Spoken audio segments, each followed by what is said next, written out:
country is closer to war than any time since World War II. But instead of backing down, Poland is preparing for the worst.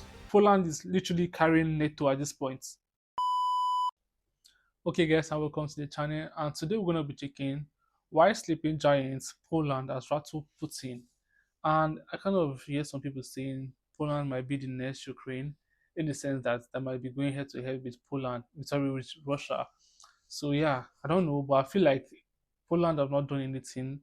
If anything Poland has done, it's just getting ready because of, and I won't blame Poland because of the history. If you know the history so well, you know that they've been through a lot from Germany and Russia. So this time they won't just stand idle and wait for Russia to do what they want to do. At least be prepared for. So that's what I'm going to say from my own opinion, guys. If you're new here, consider liking, subscribe to the channel. Let's get right into it. Once wiped off the map and invaded time and time again, Poland is now NATO's front line, the cornerstone of Europe's defence. Without it, the West will be dangerously exposed. With Russian drones breaching its airspace and troops massing in Belarus, Polish Prime Minister Donald Tusk warned... I like the way Poland kind of work on the military so well that from looking for other people help, now they now need their own help, because they've put so much into the budget of military and a lot of manpower into making sure that the military stay on top. And I like as everybody is seeing how well they've gone so far into advancing their military. Like right now, it's visible. I know when they started, it was like, okay, progress, but right now you can't deny the fact that Poland have a good military at this point. that the country is closer to war than any time since World War II. But instead of backing down, Poland is preparing for the worst. I'm Simon Diggins, and this is Superpowers Exposed, the weekly series where we delve into the world's biggest players as they compete for global power. Before we dive back in, don't forget to like and subscribe, and please tell us in the comments which superpower you want us to uncover next. Let's start with the numbers, because Poland's military buildup is staggering. One of the largest armed forces in Europe, it's the third biggest in NATO and behind only Turkey and the United States. Since 2022, Poland has become one of NATO's leading voices. Poland's defence spending is soaring. It will hit 4.7% of GDP in 2025. The UK, by comparison, spends 2.4%. It has 10 times more artillery in the United Kingdom. It has 3 times more tanks. That's a lot. 10 times more artillery in the United Kingdom. That's actually a lot. Because I hold UK, the United Kingdom, to be very strong when it comes to their military. They literally took half of the world. Like, they colonized a lot of African countries, a lot of Asian countries. So, you know, they need to have a very strong military. To see they have more artillery than them is really shocking to me, guys. Now, and by 2030, that number will be nearly 5 times greater. It has 6 mechanised armoured or cavalry divisions and still expanding. And again, by comparison, the UK, we barely have 2 divisions. It's just signed a $6.5 billion deal with South Korea to purchase additional K2 tanks. K2 Leopard tank. It's backed by the full weight of the Trust me, this tank is a nightmare. I watched a video about it. I think it's a K2 Leopard, a Black Panther.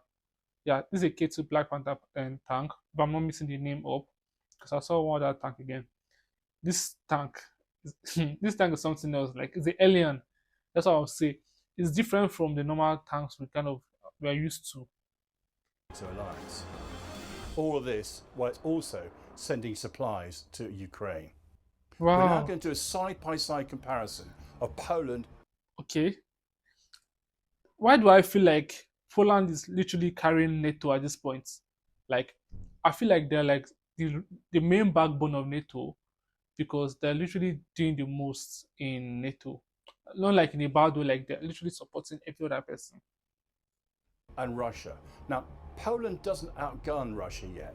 Well, frankly, few countries can. Wow. But what matters is the speed and the focus of Poland's rearmament. Along with the Baltics, Poland is the only country in Europe that's getting ready for war with Russia on a question of not if, but when. When. I like that. Not if, but when. If we look at some of the I like the fact that they are deciding their fates. Unlike before, like if you look at Polish history, like so many invasion and the rest, right now, they're literally prepared. because you won't let something happen to you over again. At some point in your life, you just have to take charge, and that's what Poland is literally doing right now. They don't care if any other person in NATO is doing well or not, but they just want to be the best. On this, let's look first at the fighter aircraft. While the disparity in numbers is large, Poland has acquired F-35 Alphas. The first one arrived in August 24, and the full complement of 32 aircraft will be complete by 2030. When you said F-35, I was thinking it's Raptors. It replaces Poland's aging MiG-29s left over from the Cold War days and is a qualitative leap forward from a fourth to a fifth generation aircraft. Russia's latest aircraft is the MiG-35. Now, there's much debate over whether it's a brand new aircraft or simply an upgrade of the MiG-29. But what you can see with this aircraft is they've changed their approach. So rather than being an aircraft that's centrally controlled, the pilot and its operators are able to acquire targets and engage much more independently than before. This is a qualitative change for the Russians itself. If we turn now to armoured vehicles, there have been major tank losses in Ukraine. Allegedly, the Russians are even bringing out old Second World War II stock from out of storage. Poland, in the meantime, is buying brand new South Korean K2 tanks and Abrams, amongst the finest tanks in the world. If we look at personnel, again, there's a big difference in total numbers, but the geography is different too. Now, Poland has around 200,000 active troops and is still expanding its military. It has 6 mechanised armoured divisions, and they're concentrated on one front line facing Belarus and Kaliningrad, so they can mobilise fast. Polish forces are now trained and equipped to NATO standards, and with recent experience in hybrid warfare gained from supporting Ukraine. Russia has far larger numbers on paper, but its forces are spread across a vast territory, some 12 different time zones, and its best infantry units have taken serious losses in Ukraine. It relies heavily on conscripts with limited training, struggles with morale and logistics, and will take much longer to move reinforcement towards Poland's border. In terms of mobile rocket projectors, artillery, and missile systems, I don't think it's a wise decision for Russia to invade Poland or try to do anything to Poland, because the war with Ukraine right now, they're taking a lot of heavy blows, and adding Poland to the list, I don't think they can handle it. Poland is getting the HIMARS system, which has proven very successful in Ukraine. It's been used to destroy Russian headquarters, force Russians to move their supply lines, and hit deep behind enemy lines. So while we can see that Poland is rearming and rearming fast, there is still the issue of time and time pressure. I'll use the example of the F-35s. It's going to get its full complement of F-35s by 2030, but many commentators, including the Prime Ministers of Estonia, Latvia, Lithuania, have warned that Russia could be ready for a war with NATO as soon as 2027. That means the drive to rearm is under a significant and maybe even unrealistic time pressure. Things are getting more heated than I actually thought. Poland's ambitions don't stop there. Poland has asked actively to seek its own nuclear weapons. It has signalled its readiness to host NATO nuclear weapons, similar to Belgium, Germany, Italy, the Netherlands and Turkey. Their aspiration is also to be protected under the UK and French nuclear umbrellas. So it may rely on others for nuclear protection, but the message to Moscow is absolutely clear. Poland is ready. Now, in this series, we're looking at each country's wildcard, a unique advantage that shapes its power. For Poland, it's speed. It's rearming faster than anyone in Europe, acting like the war could start next week. Not because it wants one, but because history has taught it what happens to a country that's weak or divided. Yes. That sense of identity, forged through invasion and survival, drives everything it does. And Poland's not just buying weapons, it's building them. Factories are turning out tanks, missiles, and ammunition at a pace that Europe hasn't seen in decades. As you can see, Poland is absolutely a frontline state. It sits on the edge of NATO. It sits wedged between the Belarus and Kaliningrad, which is Russia's heavily armed exclave on the Baltic. Poland will be inevitably the first line of defence against any Russian aggression. It is both symbolically and strategically crucial, the place where World War III would likely start if Russia pushed west. Sitting between Russia and Belarus, Poland had no. Wait, the place World War III will start if Russia push west. You know, all this while I've not thought about the possibility of World War III coming like starting. When he does say this stuff, actually it just hits different. Like, wow. I hope it doesn't happen. Option but to rearm, and it's been able to do so thanks to its booming economy. Since joining the European Union in 2004, Poland's economy has grown by an average of 4% by year. Bottom line, Poland's getting richer and fast, and that money is being poured straight into tanks, jets and troops. The strong military and strong economy means that Poland's on course to be, if not already, the strongest European power in NATO. Instead of being rule takers, they're becoming rule makers, and Europe will need to adjust. Yeah. Some suggest that Poland, by building up an army some 10 times larger than Britain's, is gearing up for World War III. If that war ever starts, these are the flashpoints the world will be watching. The first is the Suwalki Gap between Belarus and Kaliningrad, and this remains NATO's main concern, because an attack on that axis there would cut off the Baltic states from Poland, making it very hard to defend and reinforce them. We then have a possible direct Russian attack on the Baltic states itself, again a possible flashpoint, and we've also got the course of ongoing Russian subversion and sabotage operations throughout Europe. More recently, we've seen air and missile incursions testing NATO's defences, raising the possibility of a miscalculation and a greater war as a result. We've then got the consequences of a possible Russian retaliation if an aircraft, missile or drone is shot down. Observers are also looking ahead to exercise Zapad 2027. The Zapad series is a series of joint Russian-Belarusian drills, but the fear always that Russian forces may not withdraw afterwards, as was seen during the invasion of Ukraine. Poland, a host to US missile defences and thousands of troops, makes it a prime Russian target, and therefore a World War III flashpoint. If we want to understand why Poland's arming like this, we need to understand what built this mindset.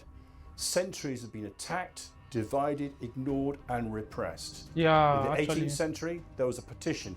Poland was divided and erased from the map for over a century by Russia, Prussia and Austria. With the fall of communism in 1989, the Solidarity movement, led by Lech Walesa, broke Soviet power. And in 1993, finally, the last Russian troops left Poland. Within years, Poland had joined 1993. NATO. This move, curiously, was initially supported by Russian President Yeltsin, but was later opposed by Moscow when they realised that Eastern Europe would no longer be under their control and influence. From then on, Poland has become NATO's eastern cornerstone and Russia's nightmare. Centuries of invasions have left Poland with one mindset: never get caught off guard and never rely on anyone else. Yeah. Because at this point, I don't think Poland is kind of waiting for NATO to come and save them like knight in the shining armor. They're waiting for. Actually, it's the reverse for them. I think NATO will be waiting for Poland to come and save them, something like that. In the sense that what I meant is like they're actually well equipped. They don't want anybody to come and fight the war. Like they actually like will allow anybody to fight the war, but like they can fight the war by themselves. Like they have enough arms and manpower to do that. Enough technology to actually do that. Unlike before, they need to like ask for other people to come and help them. Now the case is kind of reversed, which is very good. For Putin, Poland represents everything that Russia hates. A former Soviet state that broke free from Russia, now rich, confident and fiercely pro-West.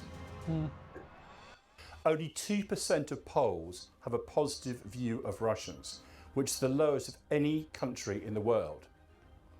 Rather bizarrely, Putin even blames Poland for starting World War II, claiming that Poland pushed Hitler into it. Russia, of course, has attacked Poland many times in the past. But to add to that list of horrors, Putin now accuses Poland of shaping Ukrainian national identity. He claimed that they inculcated in the Ukrainians the idea that they were a separate country and not part of his Great Russia project, which has Russia, Ukraine and Belarus all part of the Great Mother Russia itself. Any major Russian attack would likely come through Belarus, as it did during the invasion of Ukraine in 2022. Russia currently has 2 permanent military sites in Belarus and is reportedly building another, which might possibly be used for holding strategic missiles. Turning now to Kaliningrad, the exclave there is heavily armed, hosting all branches of the Russian military, including the Baltic Fleet, tactical nuclear weapons and advanced electronic warfare systems. The Suwalki Gap is a narrow corridor 40 miles long between Kaliningrad and Belarus, and as we talked about earlier, is regarded as NATO's most vulnerable point. Russia captured it, it would cut off Poland from the Baltic states, making them extremely difficult to defend. Vladimir Putin may have hoped to intimidate Europe, but instead he's awoken its sleeping giant. Yeah, kind of. Once erased from the map, Poland has quietly become Europe's rising power, rich, armed and unafraid. Its economy is booming, its military is growing faster than anyone else's, and it's no longer just following NATO's lead, it's helping to shape it. But as Russian drones cross its skies and troops mass just over the border, that pressure is mounting. Each incursion, each provocation is a test. How far can Putin go before NATO pushes back? But Poland isn't backing down, it's digging in. In so doing, it's not just defending its own border, but the whole of NATO's. And if Moscow ever crosses that line, the next world war might begin right here in Poland. Wow. So what I would just say is that Poland have its rights to defend itself, because they won't just sit there idle and let another country invade them. Any country, irrespective of any country, you understand, they have all right to build a weapon and to defend its border because they've seen a lot. And at this point, they won't want history to repeat itself on them again. Not again. I like what they're doing and I like the move they're heading to. And I like the way they're kind of anticipating everything that Russia will do and the countermeasure of it. You understand? I think it's sending a very bold message to Russia that this is not the Poland you once know. This is a new age of Poland. You understand? So I actually like that a lot. Tell me what you think about this video. If is Polish army well equipped to go heads on with Russia? Tell me in the comments down below. If you're new here, please consider liking, subscribe to the channel, and I hope to see you on my next video. Stay safe and bye for now, guys.